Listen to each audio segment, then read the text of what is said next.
Welcome to day one of the AIM program, Accelerated Intensive Math program.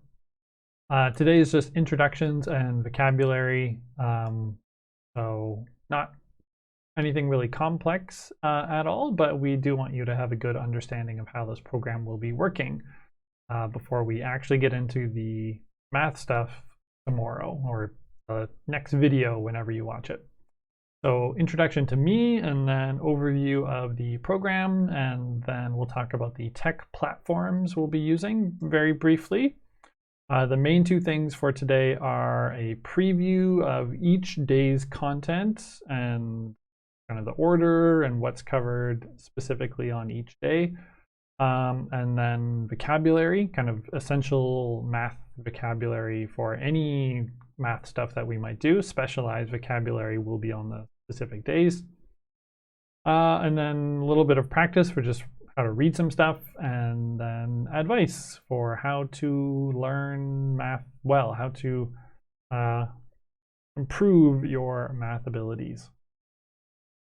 Okay, so introductions first. To SolBridge, I teach at SolBridge. This program is being offered through SolBridge. I'm guessing if you're watching this video, you know exactly what SolBridge is. But I guess just in case you don't, it is an international business school in South Korea. And if you're watching this, I'm guessing you are an incoming student. You will be a first semester student in a few weeks or in a month or something. Some of you might be upper year students just looking for some kind of, or current students just looking for some math review. I don't think there's anyone who's never heard of SolBridge here. It's hard for me to know exactly where the links from this program will float over the internet in the future, but I'm assuming you're all SolBridge students. So that means that you have or you will be meeting me. My name is Daniel Corks. Students just call me Mr. Corks usually. So I'm an assistant professor at SolBridge. I am also the mathematics coordinator. Why I am the person who is teaching this program. I teach the Mathematics for Business course. That's one of my main responsibilities. So if you are a first semester student at SolBridge, you will definitely do that class, and you will do it with me. Again, unless in like the far future something changes and someone else teaches it. But when I'm making this, I am definitely the one who teaches it. So this is kind of preparation for some students who maybe felt that they weren't totally ready to start that class when the semester started. This is to kind of help get them ready for that. But again, maybe you're an upper year student or something taking this. So the program itself. Let's just do an overview of this. So target audience, if you're listening to this and watching this video now here with me, I am guessing that you are a person who has you've never done a math class in English before, or not any sort of serious class, so you're not familiar with listening to lectures about math in English or talking about math in English, or you are someone who has just not done a math class for quite some time. Maybe your high school, your final few years of high school, you focused on other things and you just didn't really do much with math, and you've forgotten some things, you want a refresher. Or maybe you're someone who's kind of a bit weaker with math in the first place and just wants some more practice. If you're a person who uses a calculator kind of for everything, then the design of this program is also to help you get a little better at not needing your calculator all the time. So the goals of the program are from directly kind of who this is designed for. So being able to listen to lectures in English and talk about math in English is one of our goals.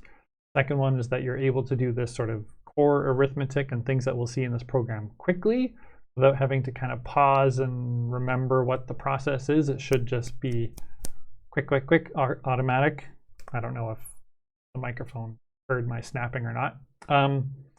And that you can do things without a calculator. Calculators are nice for very large calculations, but in an exam situation, we don't always have a calculator available. Or just quick arithmetic. If you learn to do this stuff quickly, you can just, your brain will do it almost automatically in the background. Pulling out a calculator takes time. It's slow. If you're in the middle of a conversation with people talking about numbers, by the time you've pulled out a calculator, the conversation's moved on or you've forgotten the numbers. You know, if you're doing a longer or harder question, sure, calculator to verify things, but basic operations, you shouldn't need it. Like the ones here. If you look at these operations and you say, oh, let me grab my calculator to figure out what those are, then I hope that you don't do that and you will learn to not do that through this program. So 1,000, 58, 168, 5. Like just looking at those, it's just instant or nearly instant in your brain to figure those out. Okay, formats for this program. There are this introduction video and then 9 math topics, so 10 days total, aside from this introduction one. There's a video for each of those topics, and there are a bunch of review questions in the textbook.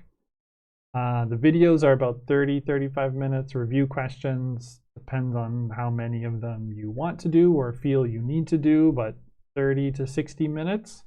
And then a quiz to try out afterward. The quizzes are going to be very short, just 5 questions, and you should be able to do it in 5 minutes too. So make sure you're well practiced before you try those quizzes. You only get 1 attempt at the quizzes also. Right, so 2 weeks, since there are 10 videos, you'll like 5 each week or something.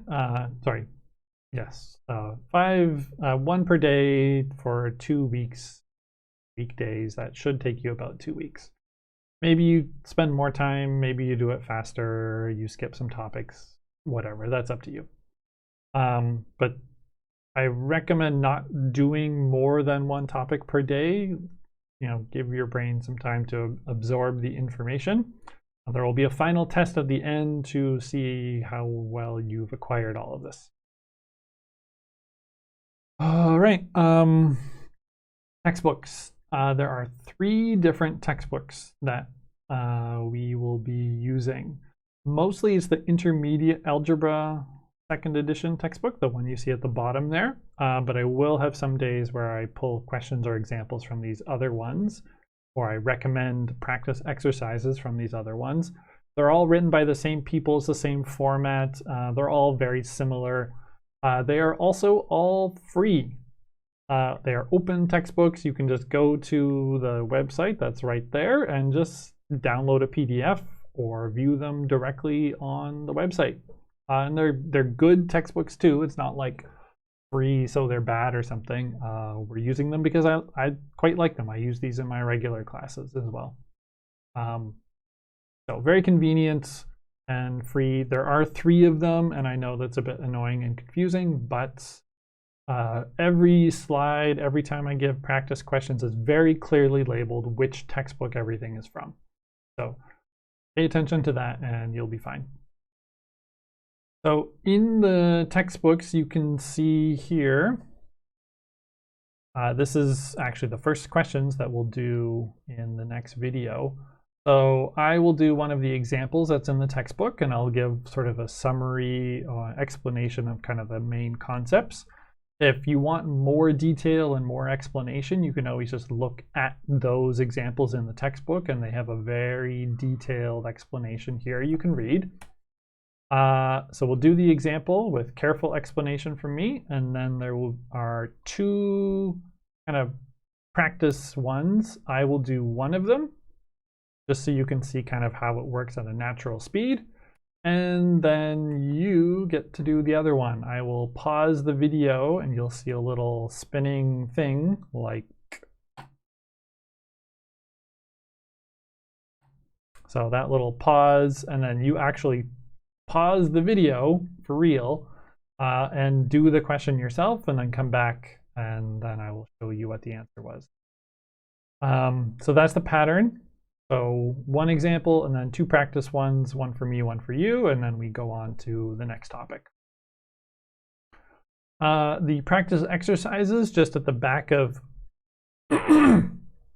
excuse me, just at the end of that section in the textbook. So for example, section 3.1, just the last few pages of that section, you'll see all the practice exercises. There are lots. That's one thing I really like about this textbook series, is there are tons and tons of practice exercises for you to go through, not just like 2 or 3 or something. And all the textbook examples and those try it questions that I will do during the videos, and also half of the practice exercises at the back all have answers at the very back of the textbook on the final few pages. So you can check your work. It's math, you can check your work normally, but you can also verify by flipping to the back of the book and see if it's correct. So good things to be aware of for our textbook. Right, so there they are. Next topic, the platforms. We will be using Google Classroom, YouTube, and Google Forms. You are watching this video through YouTube, I believe that's how I've set this up. Google Classroom is sort of our hub for the extra information, and that's where you find the links to all the videos and the quizzes and the tests and everything. So that's our hub sort of website for this program. You watch the videos on YouTube, do the practice exercises, and the quizzes are through Google Forms, but those are all just linked directly from the Google Classroom page. So getting access to that Google Classroom page is obviously important. Again, you've probably done this already, but just in case you are somehow watching this first video and you don't have access, you haven't done that yet, this video is the first thing you're seeing. It's not hard to join. So just have a Google account. You probably have one already. Access Google Classroom, just classroom.google.com, or you can download the app for whatever smartphone you have. And then in the corner, when you actually access Google Classroom and you're signed in to your account, you will see here just a little plus thing. Just click on that and then join class. And it will ask you to put in a code, a 7-letter code. I'm not putting it in the slide here because I'm future-proofing this, and I might have to change the code at some point. But the code will be in the description of this video on YouTube, and also however you heard about this program, however it was marketed to you, the join code should be there as well for you to use. So that's how to join. And when you join, you will see this. This is so you'll see the hub, kind of some just written text explanations of everything up here, and then here's the day 1 video, here's the day 2 video, here's the day 2 quiz, etc. It's just there. It's all there. Very easy to use. Okay. Quick side note here, just in case you are in China physically right now. If you're a Chinese student and you're not in China, then that's fine. You can make a Google account easily enough. But in case you are in China and firewall, things blocked, whatever, You are going to need a Google account to access the Google Classroom page. That's unavoidable. So ask a friend or a classmate or me or whoever for help. They can make a new Google account for you and then just give you the information. I'm assuming you have a VPN because you're watching this video and it's on YouTube. So with that, then someone can make a new account. Hot tip here, usually when you make a Google account, a new account these days, it requires a phone number. To avoid that, ask your friend or classmate or whoever to use the Gmail app on their smartphone and make a new account through that, and it will not require a phone number. And then they will just give you the login information for that account, and then you change the password, and then you now have a Google account that you can use in China through a VPN. So that part is unavoidable. Sorry about that, but that's how you can get around it.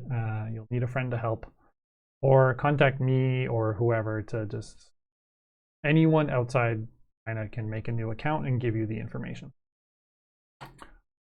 Okay, that's the background. That's all the kind of administrative stuff. So let's talk about the actual stuff we'll be learning. I've split this up into kind of 3 different parts. Each part has 3 different days. And then at the end, there's a final, each day has a quiz, as I mentioned, and then at the end, there's a final test and a survey I would like you to do as well to tell me if you enjoyed the program, was it helpful, not helpful, whatever. Please do that survey when you finish. Okay, so part 1, fractions and decimals, long multiplication and division. You might notice already that this math content is, not like super difficult. This is kind of middle school, early high school level stuff, which I'm aware of course. You have learned all this stuff before, of course. Maybe you've forgotten some things, or maybe just when you do this stuff, it's kind of slow. The goal of this program is that you can do this stuff quickly, easily, almost like not 100% automatically, but sort of like the subconscious part of your brain can just work through this very quickly. That's the goal with all of this. So quick and easy and accurate and no calculator. That's the goal here. I don't think I will be teaching you anything brand new that you've never seen before. Maybe it's just been a while and you're kind of rusty. That's the intent. Okay, so fractions and decimals, adding, multiplying, dividing them, simplifying complex fractions like this thing here, and converting from decimals to fractions. That's day number 2. All right, day number 3 is long multiplication. So where you have numbers like this, 3, 5, 4 times 4, 3, 8, like this, and just this and this, and then you add, and then that. Long multiplication, again, without our calculator, just being able to do this by hand relatively quickly and accurately. So practice with that. Day 3 is the same thing, but long division. So like this. So this thing goes into this part this many times, and then this, and we subtract and we get this and bring down the number. This thing, this is long division. So practice doing long division is day number 4. And that's part 1. Part 2 is about sort of factors and expanding factoring with brackets. So first, some kind of just tricks or shortcuts to recognize factors. So if we take this number, can we divide it by 2, by 3, by 6, by 9? We don't need to actually do the division. We can just notice some patterns about the number and then figure that out very quickly. So how to do that, how to factor a number into its prime factors, and I'll explain exactly what all that is in the day 5 video here. How to use the prime factors to easily find the least common multiple between two numbers or the greatest common factor between two numbers. That's 5. 6 is expanding. So how to do kind of this multiplying, basically. We have some brackets and then a thing outside the brackets. How do we multiply in sort of larger cases like this? Day 7 is factoring. So just some simple factoring, finding basically a greatest common factor. So what's common to all of these 3 terms and just taking that part out. Excuse me. That's first, and then also how we can use factors and factoring numbers to take something like this and be able to just do it very quickly in our heads and sort of notice some patterns so that we don't have to do kind of long subtraction and write it all out. We can just notice, okay, I kind of see some patterns there. Okay, I got the answer. So being able to just quickly do that stuff. And same with multiplication. It works for adding, subtracting, multiplying, dividing, all that stuff. Factoring tricks. Part 3 is about sort of equations, functions. So first, just solving linear equations and moving things from kind of one side of the equal sign to the other side and this, and then figuring out, okay, Q is equal to this, X is equal to that. So some just basic practice with that stuff, with fractions, with decimals, and then some kind of special cases where it doesn't, you don't just get a simple basic answer, you have some other things happening, and how we talk about that stuff. Day 9 is about rearranging formulas. So an equation, but we have multiple parts as our multiple variables. So we can't just solve and say x equals this or y equals that. So just kind of rearranging. That says solve for C. That's a mistake. That should say for F. The rest of these are right. So these are all actual sample problems that we will be covering in these days. So if I have this thing and I want to rearrange it to be h equals something, just how do we do that? Do some practice with that. And then more complex things where just everything is a variable. We just got to move all the parts around. That's day 9, and 10 is function notation. So this kind of thing, like f of -2 or g of x plus 2, and then we kind of put that in here, and then what's the result of this and evaluating that.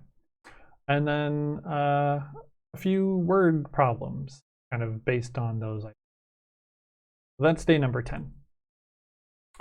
Okay, so that's an overview of what all the topics are. If there's 1 or 2 of those where you say, oh, that's really easy for me, I know that very well, I don't need practice, and also you know how to talk about it in English, great. If you don't watch that video because you're confident in that area, fine. I won't be offended.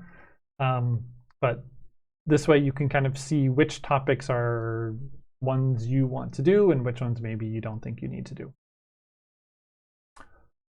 Okay, vocabulary. This is the other big thing. Lots of words. If you've never done a math class in English or never talked about math in English before, this is kind of going to be a lot. I will review a bunch of this stuff in the later days. I will talk about math a lot, so you'll hear me talk about this a lot, and it will help you learn it. But at first, this is just might feel like a lot of information. So first, just our operators here. So this is addition. Concept is sort of adding, like the noun version. If we say it as a verb, then that's add. We add 2 numbers. And If we have an equation, though, or something like this, we'd read this as a plus b. So the symbol we read as plus, not add. So that one's not so hard. You guys probably know that one. Next one, subtraction and subtract and minus for the symbol. Next one, multiplication and multiply. The symbol we would read as a multiplied by b, or the shorter version that's very common, a times b. A times b means multiplication. That's usually how people will read that. The last one here is dividing. So division and divide is the verb, and we just read this as a divided by b. Okay, so these 4 core operations, we actually have 3 different words, and case 4, just for this one operation. A bunch of different parts to learn, but all essential to know. Okay, so those are the basics. Next, when we do those operations, we have special names for the results. So if we do a plus b, if it's equal to c, then c is a sum. So the result of adding 2 numbers is a sum. If we subtract 2 numbers, the result is a difference. If we multiply 2 numbers, the result is a product. And if we divide 2 numbers, a divided by b, then c is a quotient. Quotient. Sum, difference, product, and quotient. We definitely use these words a lot. These ones also. Please make sure you're familiar with these. All right, so how to kind of read some things, some other symbols here. There is a difference between a negative sign and minus for subtraction. So this here, for example, is negative a. It's not minus a. So this is negative a minus b equals negative c. So please note the difference between negative and minus. Minus is an operation. Negative is just about the individual number. Next, these things are parentheses. Parentheses. In American English, you will hear people often call these brackets. I might do that sometimes as well. I'm from Canada, but we kind of we would use both terms. I prefer parentheses because it's more clear. So that's what I will try to say. And the other one, these square ones, would more properly be called brackets. In American English, again, they would call these square brackets, but I think the rest of the world just calls them brackets. And the original ones here, the curved ones, parentheses. If when we read equations, often, we don't actually say parentheses, but if we need to, if it was required for clarity or whatever, then we'd say like in parentheses, comma, whatever, a plus b, or in brackets, a plus b. If we need to talk about them, that's how we do it. Not always necessary though. All right, I hope you're like pausing and taking notes as we go through this. I'm not going to just like wait because that's kind of a waste of time. All right, so being equal or not equal. So just a equals b is how we read this. A equals b. I know some other languages would just use the be verb, like a is b, but we don't do it that way in English. So a equals b and a does not equal b is how we'd read this other one for non-equivalence. A does not equal b. or is not equal to b. I should have included those. So this could also be a is equal to b. This is another way of reading that. Both are fine. Right, so next ones. This here is a less than sign or a less than operator. So we'd read this as a is less than b. And then the other one here, a is less than or equal to b. So it's rather long. A is less than or equal to b. 6 words just for that one symbol. But that's how we say it. That's how we read it. And the opposite for the other one. So a is greater than b, and also a is greater than or equal to b. You might want to say like a is smaller than b, or a is bigger than b, or a is larger than b. Those all make sense, but those are not the standard terms. Whenever you hear people talk about math, they specifically use less than and greater than. Those are the standard terms. So I hope you're familiar with those, and when you're talking about math, please try to use those ones. It will be easier for everyone to understand. All right, got a few more of these. 3 more slides of these. So equations. So if we have something like this, so 3a equals b, sorry, 3a equals 5 is how we read this. A is or the whole thing rather, first is an equation because we have 2 sides that are equal to each other. Inside that, we have a, which is a variable. We don't know what a is equal to. I know we can solve this very easily, but in general, we don't know. The variable could be anything. 3,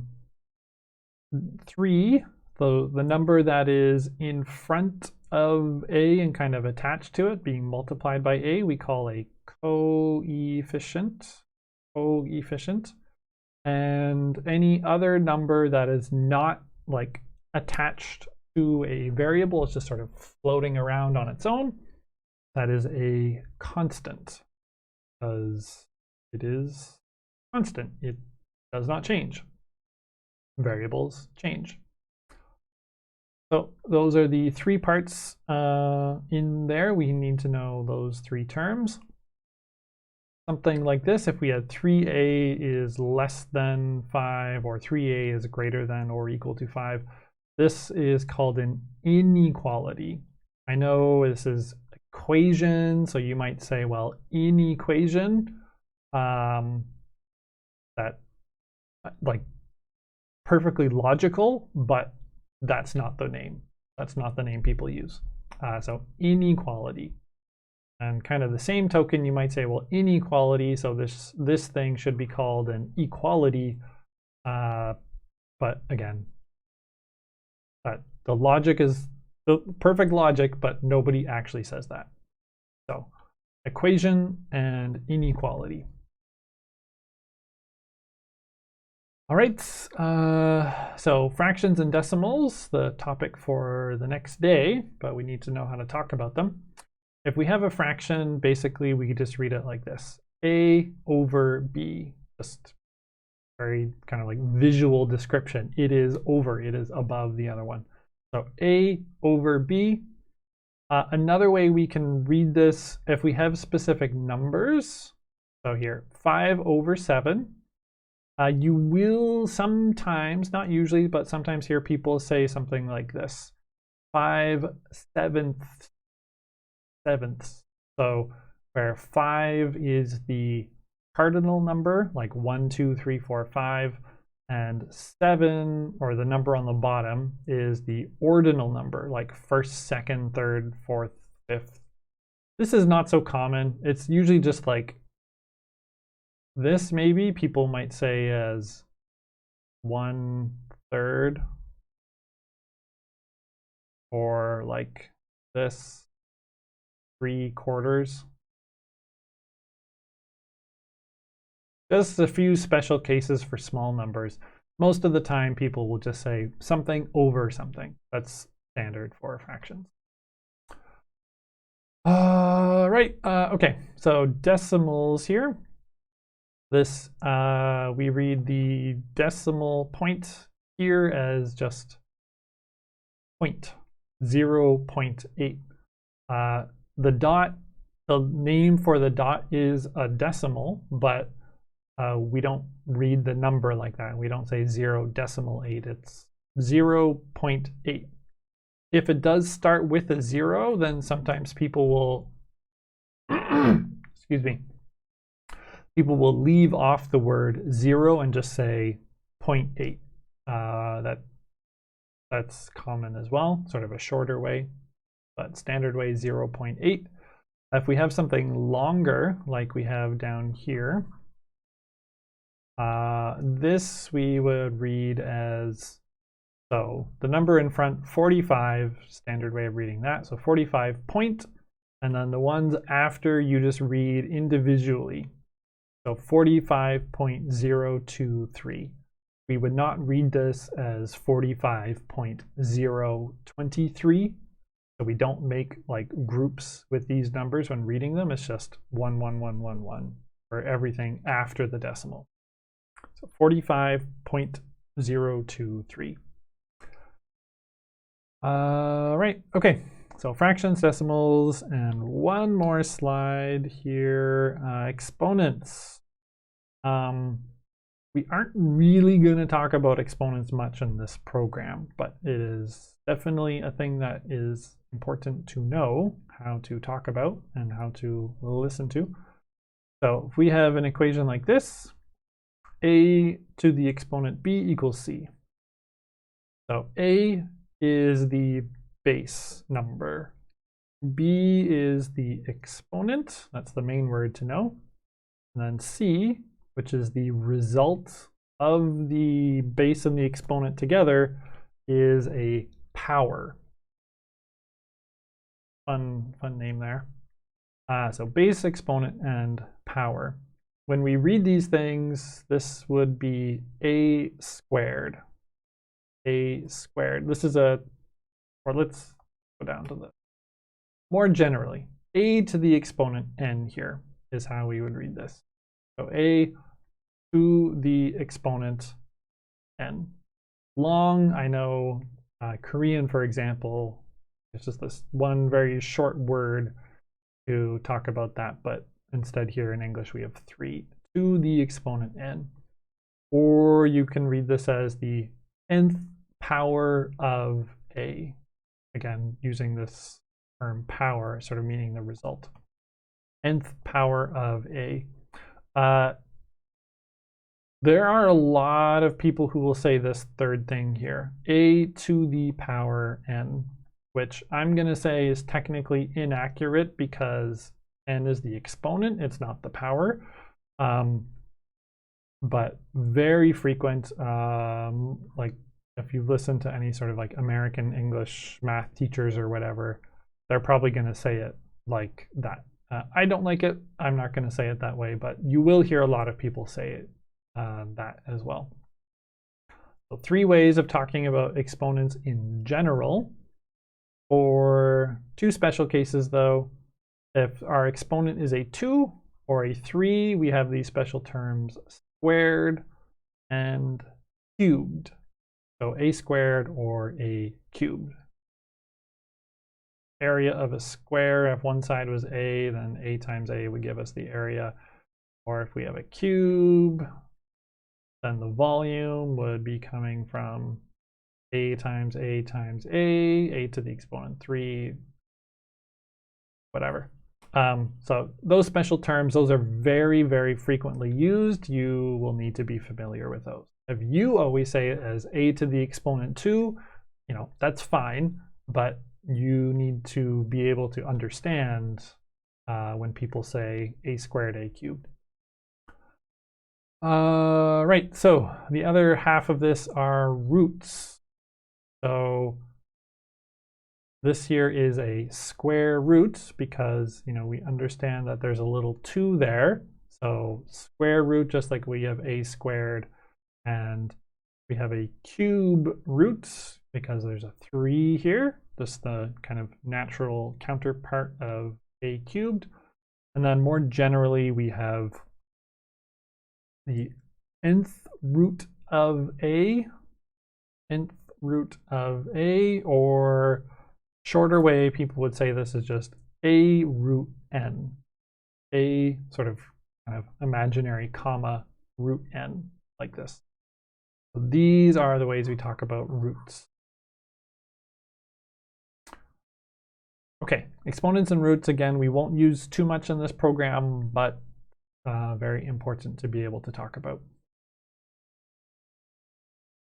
Okay, we did it, kind of. So here's some practice.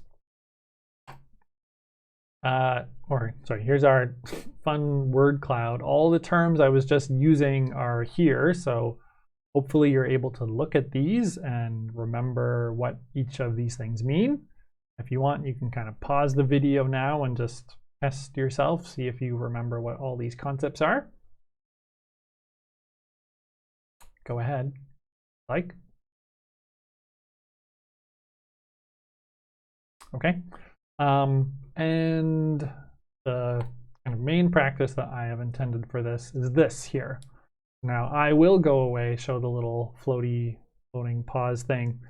I want you to look at each of these and try to read them out loud. How do we say each of these things in English? If this is your first time having a math class in English, then please do that practice. If you already know, then okay, fine. But if all that vocabulary is new for you, then please do this practice here. So pause the video, try to read them all out, and then I'll come back and I will read them for you, and you can see if you got them right.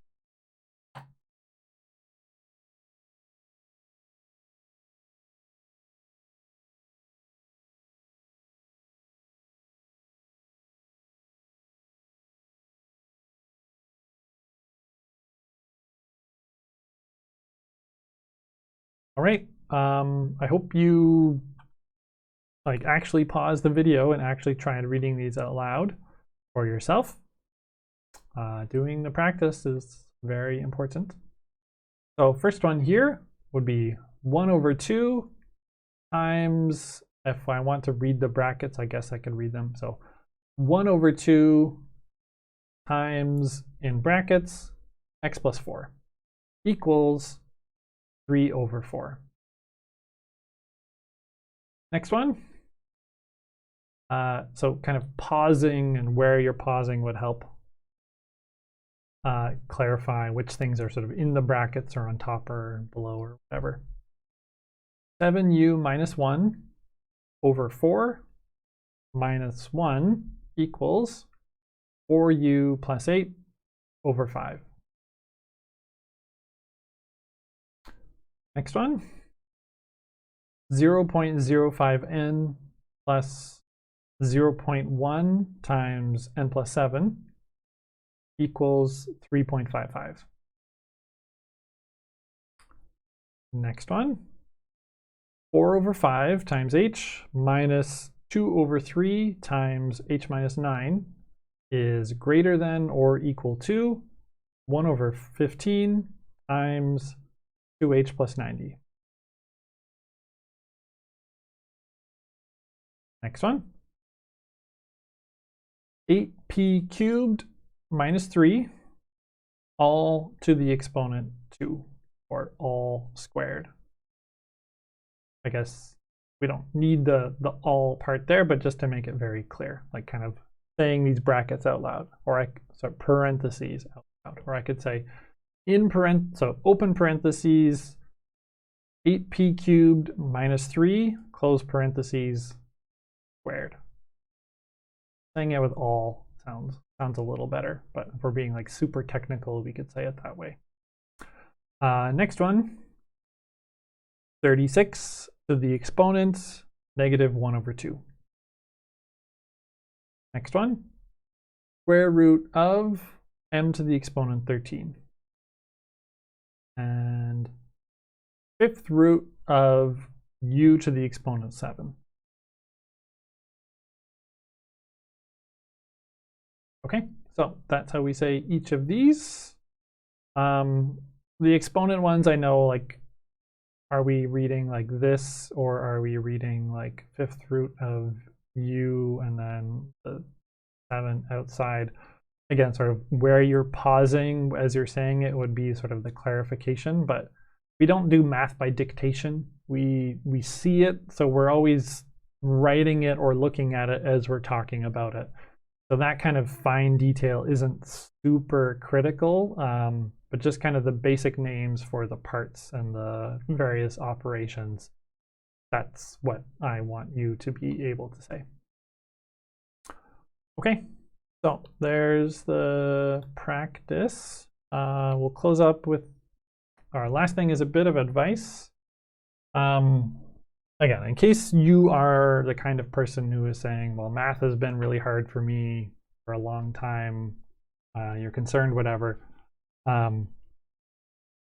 So my advice for you is you should always be asking yourself if you actually understand how to solve a certain kind of problem. So what I very often see students do is they are listening to my lectures and then they say, oh, I understand everything, like during the lecture. And then they say, okay, I'm done. I understand it. I know everything. I'm ready for the test. That does not work. That is step one. Of course, it feels like it makes sense while you're watching someone else do all the work and explain it to you. But the next step would be trying to solve some sort of, exercises, practice problems, whatever, on your own outside of class time, but while referring to kind of notes or examples from class, like, well, here's how they did this one in the lecture. Here's a similar one. I'm going to try to use the same method. So if you can do that, that's the next step, but that's not enough. Third step is you should be able to solve the problems without help. So if you did it one day with help and kind of looking at your notes, then wait a day, come back to it the next day and try to do it again without looking at your notes, just on your own, just using what you know, your own brain. So solving problems without help. That's a minimum. If you can't do that, then you have not learned the material. So kind of keep asking yourself, can I do this? Can I solve it on my own without any help? And keep doing practice and reviewing or whatever until you get to that point. Ideally, you can do that, but quickly, and you don't have to kind of pause and struggle and really think deeply through the problem. You can just kind of go through it if it's an easier problem, that it won't take you that long. That means you're very familiar, and again, the automatic kind of parts of your brain have taken over because you're that familiar and practiced. That's the ultimate goal. Hopefully you can do that for all the problems in this program we are doing. Definitely, you should be able to do this. It's very kind of core math skills we should all be able to do quickly. But at the minimum, being able to solve problems on your own without looking up examples or whatever. Keep doing practice until you get to at least that point. So just math is a practical skill. It's not a memorization skill. Like if you're learning how to play the piano, it doesn't count if you like listen to someone else play the piano and say, oh yeah, that makes sense to me. You have to actually do it yourself. You have to prove you can, show people you can do it on your own. Only then can you say for real that you know how to do that. So it's not memorize this stuff. It's actually do the examples, do the practice on your own. That's the way to think about it. So if you have that kind of mindset, then it should be easy for you to know if you understand it or not, and then you know what you need to practice. All right, wrapping up. So there's our little word cloud again. I introduced SolBridge. in case any of you don't know, and myself, give an overview of the program, our goals, formats, where to get the textbooks, tech platforms, and perhaps some tech problems, how to join the classroom page, all that stuff. And maybe you're in China, how to work around that. Preview of the content and what we will be covering each day from this point, and core vocabulary that we will be needing all the time. You should be familiar with all of those terms. And then get a bit of practice, some advice, and that's it. Tomorrow's class, as I mentioned, or the next video, whenever you watch it, is about fractions primarily. So just working with fractions. Again, you've done this before, but quickly, easily, naturally, that's the goal. The vocabulary that I will talk about in the next day is here on the right side of the screen. You can kind of preview that stuff now if you want, or just wait till the next video and I'll explain it in detail there. Okay, well, that's it for this one. Hopefully this was helpful for you and gave you a good understanding of what this program is and how everything is going to work.